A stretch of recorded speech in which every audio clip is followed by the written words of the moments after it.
आज देश की राजनीति में राज्यसभा चुनाव की गहमागहमी के बीच एक बड़ी खबर सामने आई। कांग्रेस की पूर्व अध्यक्ष सोनिया गांधी 18वीं लोकसभा में नजर नहीं आएंगी क्योंकि उन्होंने राज्यसभा जाने के लिए नामांकन कर दिया है। पिछले कुछ दिनों से कांग्रेस के अंदर से सोनिया गांधी को दक्षिण भारत से लोकसभा चुनाव लड़ाने की मांग उठ रही थी, लेकिन सोनिया गांधी ने इससे उलट राज्यसभा जाने का फैसला किया है। अब सवाल यह उठ रहा है कि यह कांग्रेस की रणनीति का हिस्सा है या कोई मजबूरी।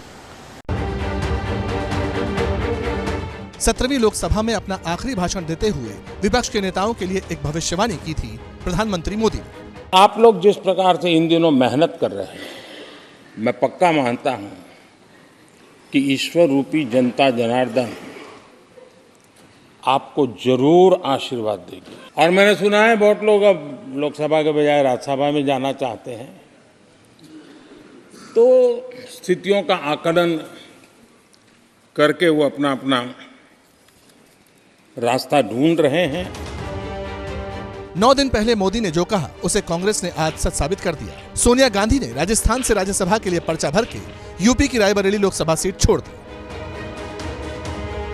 मुझे बहुत खुशी है, मेरे पास शब्द नहीं, किन शब्दों में हम प्रसन्नता व्यक्त करें उनके फैसले का। उन्होंने चयन किया अगर राजस्थान का, तो आप सोच सकते हो कि हम सबके लिए कितने बड़े गर्व की बात है। लेकिन सोनिया गांधी के इस फैसले के बाद कई बड़े सवाल उठ खड़े हुए हैं। सवाल नंबर 1, क्या सोनिया गांधी को रायबरेली सीट पर हार का डर सता रहा था? ऐसी खबर आ रही थी कि पार्टी के अंदरूनी सर्वे में यह बात सामने आई थी कि कांग्रेस रायबरेली सीट जीत सकती है, लेकिन सोनिया गांधी के लड़ने पर भी जीत का अंतर घट जाएगा। सबसे बड़ी नेता कांग्रेस की सोनिया गांधी ही। अब कांग्रेस थकी है या सोनिया जी थकी हैं, ये तो जनता निर्णय करेगी, लेकिन थक तो जरूर गई है। हमारी शुभकामना है कि वो राज्यसभा में आए। सवाल नंबर 2, क्या कांग्रेस ने 2024 की लड़ाई से पहले ही हार स्वीकार कर ली? सवाल इसलिए क्योंकि यूपी की 80 में से 20 सीटों का दावा ठोकने वाली कांग्रेस सिर्फ रायबरेली की एक सीट पर सिमटी हुई थी। अब सोनिया गांधी ने चुनाव से तौबा कर ली तो यूपी में कांग्रेस के लिए एक सीट जीतना भी टेढ़ी खीर हो जाएगा। सवाल नंबर 3, क्या कांग्रेस ने मान लिया है कि उत्तर भारत में मेहनत करने का कोई फायदा नहीं? पूरे उत्तर भारत में अब तक किसी भी राज्य में सहयोगियों के साथ सीटों की साझेदारी पर कांग्रेस की बात नहीं बन पाई है, इसीलिए उत्तर के राज्यों के बजाय जीत के लिए दक्षिण भारत में ज्यादा जोर लगा रही है। ये सही है कि वो उनकी ट्रेडिशनल सीट है, ये पार्टी की उनकी अपना फैसला है। सवाल नंबर 4, क्या कांग्रेस प्रधानमंत्री मोदी से सीधे नहीं टकराना चाहती?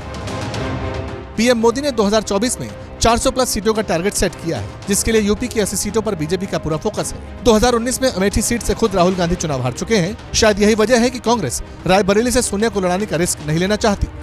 तब कांग्रेस पार्टी भी वो चलाएंगे, हमारी पार्टी है, हम निर्णय लेंगे। और हमारे लिए गर्व का विषय है कि सोनिया गांधी मेरे राज्य से, राजस्थान से राज्यसभा में सांसद बनेंगे। सवाल यह भी है कि क्या कांग्रेस मुक्त भारत का अभियान लगभग सफल हो चुका है?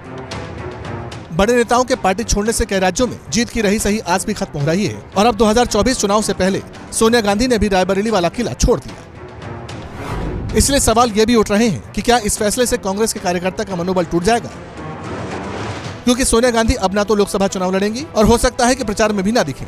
सोनिया की गैर मौजूदगी में प्रियंका गांधी प्रचार की जिम्मेदारी संभालती थी, जिससे कार्यकर्ताओं का मनोबल बना रहता था, लेकिन हाल के दिनों में प्रियंका की सक्रियता भी काफी घट गई है। जैसे ही घड़ी का काटा दोपहर 2:30 पे आए, बबीता जी का दिल सास बहू साजिश के लिए मचल जाए। और ये है इनकी बहू, पूरे दिन ऑफिस की टेंशन हो जाए गॉन जब ये करें अपना फेवरेट शो फ्री टाइम पे ऑन। इनकी तरह आप भी देखिए अपना फेवरेट शो अपने टाइम पर और डाउनलोड कीजिए एबीपी लाइव ऐप अपने स्मार्ट टीवी पर।